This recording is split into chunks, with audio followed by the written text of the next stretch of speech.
Abra sua Bíblia no livro de Jonas, no capítulo 1. Eu quero ler essa história na linguagem de hoje.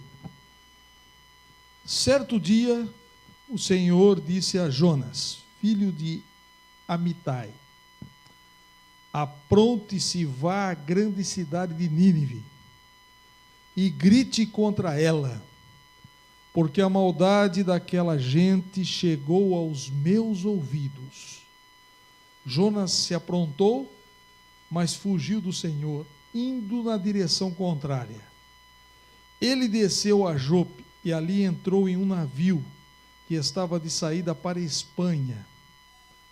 Pegou a passagem e embarcou a fim de viajar com os marinheiros para a Espanha, para longe do Senhor.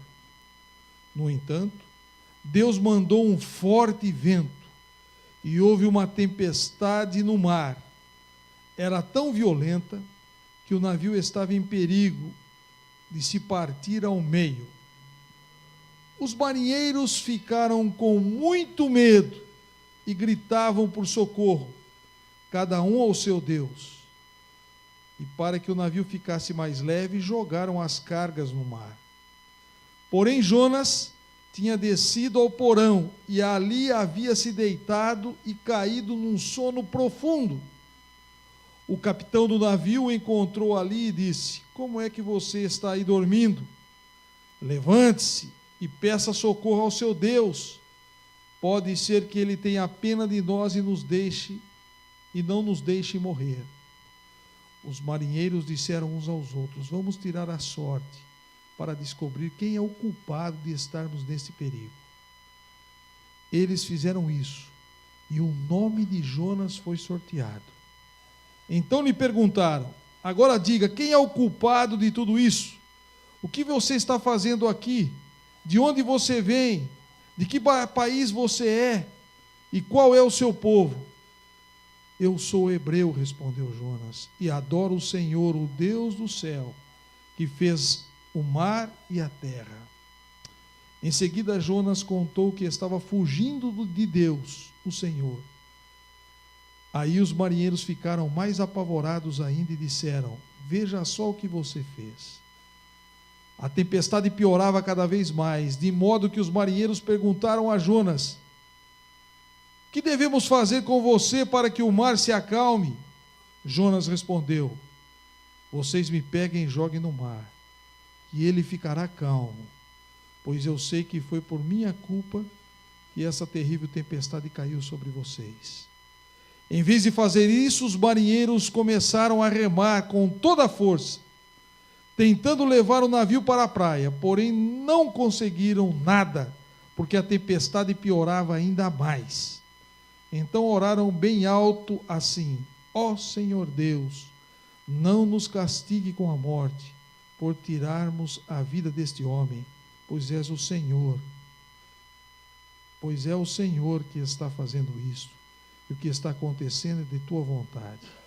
Em seguida, os marinheiros pegaram a Jonas e jogaram no mar, e logo o mar se acalmou. Eles ficaram com tanto medo do Senhor que lhe ofereceram um sacrifício e lhe fizeram promessa. O Senhor ordenou que um grande peixe engolisse a Jonas, e ele ficou dentro do peixe 3 dias e 3 noites. Lemos aí um capítulo inteiro, da história de Jonas. Nós estamos, irmãos, numa grande corrida. De que lado nós estamos correndo? Nós estamos correndo em direção a Deus? Nós estamos correndo com Deus? Ou nós estamos correndo na frente de Deus? Durante séculos, os babilônicos e assírios disputavam aquele território da antiga Mesopotâmia, região entre o rio Tigre e o rio Eufrates. O povo assírio, de origem semítica, viveu nesta região por muito tempo, onde a capital era uma cidade muito próspera. Ela se chamava Nínive. Hoje, essa cidade ela está no país do Iraque. Ela não tem muito sucesso como foi no passado, né? Atualmente, sua posição é marcada por 2 grandes montes. E só existem as ruínas dessa cidade. E os muros de aproximadamente 5 quilômetros de diâmetro. Mas Nínive chegou ao seu apogeu com o rei Senaqueribe. Senaqueribe, irmãos, reinou de 705 a 681 a.C. E ele mudou a capital de Calá para Nínive. Mas ao mudar a capital para esse lugar, ele construiu ali grandes bairros, praças largas, né? Parques e jardins, e construiu um palácio com 80 quartos, conhecido como Palácio Sem Rival. Naquela cidade vinha uma água potável maravilhosa, gostosa de se tomar. Os habitantes, eles traziam por um canal essa água de 50 quilômetros de distância até ali. Depois, o rei Assurbaníbal é tido como fundador, né, de uma grande biblioteca em Nínive. Durante o seu reinado, a biblioteca foi enriquecida pelos escribas com textos científicos e literários. Mas os medos saquearam a cidade em 612.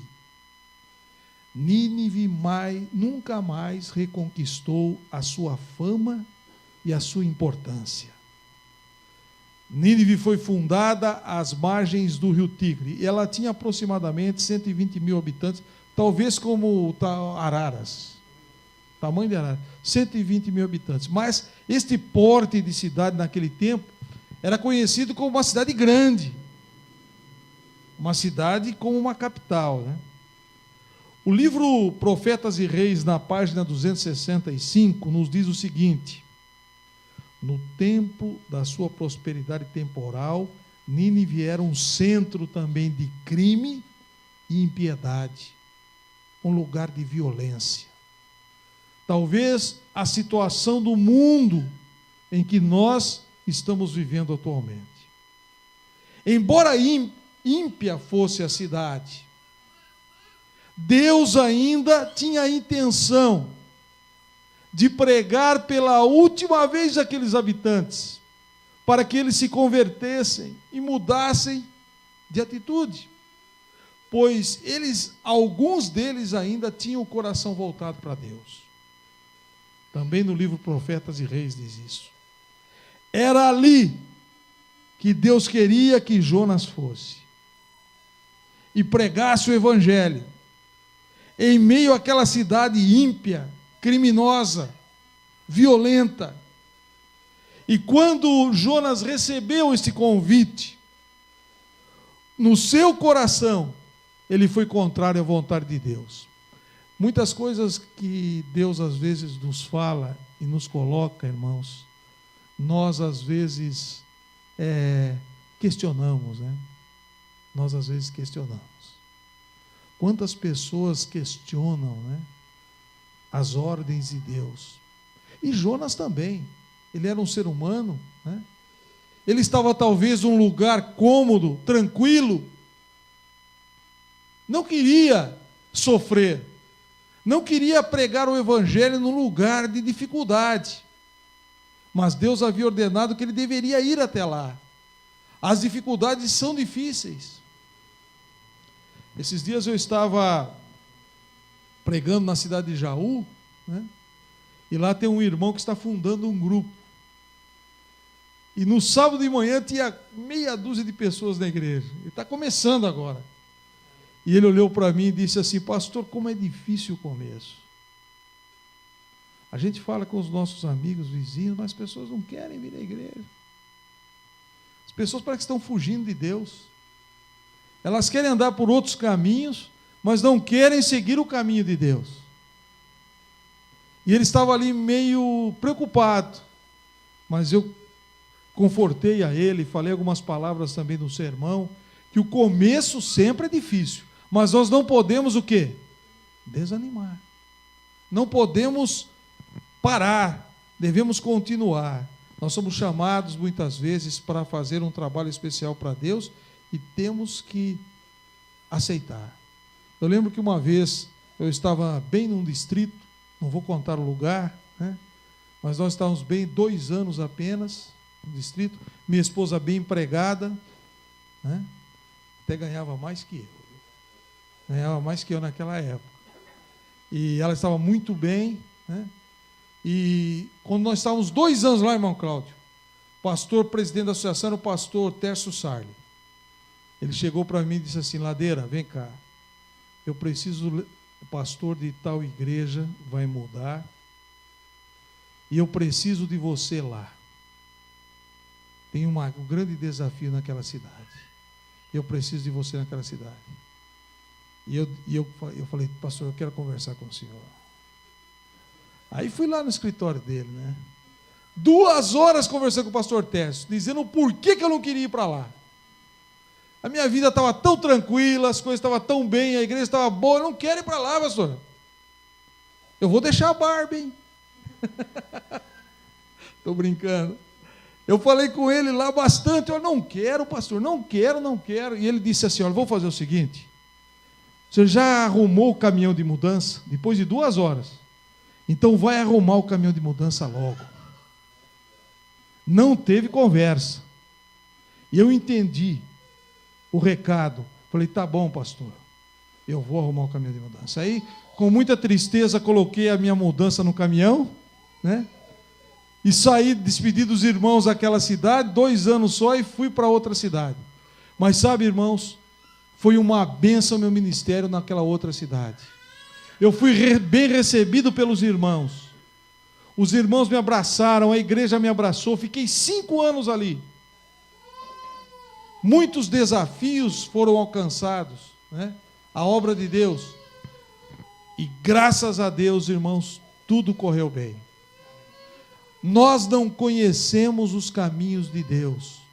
Às vezes nós questionamos, mas Deus sabe o melhor.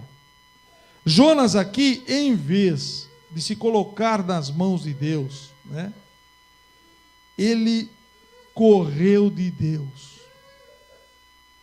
Ele disse: olha, eu não quero saber de ir para esse lugar. E eu vou num lugar onde Deus não vai me achar. Comprou uma passagem, entrou no navio na direção da Espanha e foi lá no porão, no lugar mais escuro, e falou: Deus não vai me ver aqui. Certo?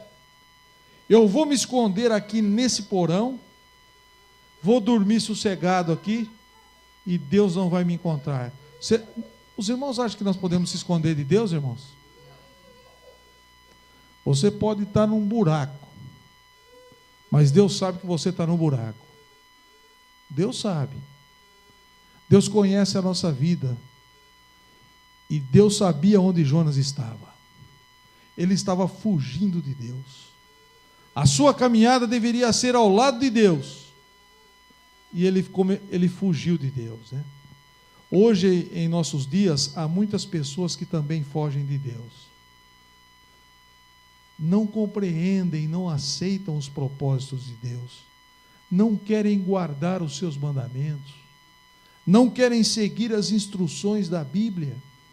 Querem moldar os seus gostos aos gostos de Deus. E aí que vem os problemas, né? Nós corremos a pior corrida da nossa vida. A corrida longe de Deus. E agora Deus mandou uma tempestade. Veja como o amor de Deus, irmãos, ele é grande, né? É imenso. Jonas correndo, se escondendo de Deus, e Deus vai à procura dele. Deus vai ao encontro dele. Mas Deus não foi ao encontro dele passivo, não. Né? E às vezes Deus também vai ao nosso encontro com muito amor, mas ele não vai passivo. Ele mandou uma tempestade. Ele estava dormindo lá no porão do navio, e Deus mandou uma tempestade, jogava o navio para todo lado, parecia que o navio, a Bíblia diz que parecia que ele ia partir ao meio. E era Deus que estava fazendo aquilo. Você já sofreu uma tempestade em sua vida? Ah, muitas, né, irmão? Eu também já. Né? Muitas tempestades na vida. E quando vem a tempestade, nós não entendemos muito bem por quê. Mas Deus está permitindo aquilo, irmãos, para abrir os nossos olhos. Alguém pode perder o emprego e dizer: ah, por que será que eu perdi o meu emprego? Eu sou dizimista. Eu frequento a igreja. Mas será que Deus não quer dizer alguma coisa a mais para você? Talvez aconteça um problema dentro do seu lar, com os seus filhos. E você não entende por que está acontecendo aquilo. Nós somos uma família unida. Sempre andamos juntos. Por que será que isso está acontecendo dentro da minha casa? Pode ser que Deus esteja querendo falar alguma coisa para você. E para mim também. No meio de uma tempestade. No meio, uma enfermidade. O irmão estava dizendo aqui que o irmão frequenta a igreja aqui, né, está com um problema na próstata. E alguém pode estar também sofrendo esse problema. Aí nós perguntamos: por que será que isso está acontecendo comigo? Será que Deus não quer dar um recado para mim? Será que Deus não está permitindo que isso aconteça? Para mim abrir os meus olhos e correr com Ele?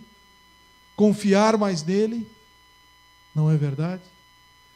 Todas as tempestades que vêm na vida de um cristão, ele precisa abrir os seus olhos. Porque pode ser que Deus está permitindo que aquilo aconteça para o próprio bem-estar dele. Jonas, quando ele foi acordado e lançaram sorte e caiu nele, veja como Deus atua. Ah, ele não aguentou, ele disse: ó, quero falar a verdade. Tudo isso está acontecendo por causa de mim mesmo. Deus pediu para mim ir para Nínive e eu vou indo para a Espanha. Eu sou o culpado, me jogue no mar. Graças a Deus ele reconheceu. Ele abriu seus olhos. Os marinheiros, a princípio, não quiseram fazer isso. A Bíblia diz. Eles tentaram remar para a praia. Mas eles viram que eles não estavam conseguindo, porque a tempestade era muito grande. E aí eles pegaram a Jonas e jogaram. E quando eles jogaram a Jonas no mar, irmãos, a tempestade o quê? Cessou. Era Deus mesmo. A tempestade cessou. E Deus mandou um peixe enorme. E esse peixe engoliu a Jonas. E Jonas foi parar no estômago. Agora a coisa foi pior. Não estava nem no porão do navio mais. Estava no estômago do peixe. Tem alguém aqui que já parou no estômago de um peixe? É? Tem alguém aqui? Mas deve ser o pior lugar do mundo, né? Já pensou? Que lugar terrível. Jonas foi parar no estômago daquele peixe. E agora ali, irmãos, ele orou a Deus e pediu a sua misericórdia. Que ele iria para Nínive, que ele iria correr com Deus. Deus estaria ao seu lado agora. Ele iria obedecer à ordem de Deus. E ele iria fazer a vontade de Deus. E aquele peixe vomitou a Jonas na praia. E ele tomou um banho, né? Lavou a sua roupa. Eu acredito, né? Porque no estômago de um peixe... Eu lembro que uma vez, irmãos, eu estava lá no campo missionário. Campo missionário é terrível, irmãos. Campo missionário é difícil. Lá no campo missionário, irmãos, o que acontece? Não tem 1 metro de asfalto, não existe luz elétrica, água encanada, um lugar difícil, no meio da bacia amazônica. E um dia eu fui fazer um batismo, meu carro quebrou na estrada. E sempre quebrava. E eu tinha que parar na estrada, irmãos, e tirar o carro do atoleiro. Já viu o jeito que ficava a minha roupa, né? cheia de lama. E eu precisava parar à beira de um rio para lavar minha roupa, tomar um banho no rio, para continuar a estrada depois. Quantas vezes fiz isso? Jonas também fez isso. Acredito eu. Quando eu estava lá lavando a minha roupa daquele barro terrível, vermelho, né? Vermelho, que ele pega, né? Lavando a minha roupa ali na beira do rio, eu lembrava de Jonas, né? Jonas lavando a sua roupa também para ir para Nínive.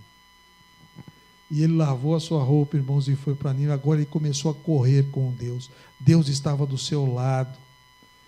E agora nós vemos o grande milagre que aconteceu, irmãos. O que aconteceu com Jonas na cidade de Nínive? Ele começou a pregar a salvação, que eles deveriam se arrepender dos seus pecados, entregar a vida a Deus e ser pessoas sinceras, pessoas preparadas para o reino de Deus. E ele pregou com tanto entusiasmo que a cidade inteira o quê? Se converteu. Que milagre maravilhoso, né? Jonas não queria ir para lá.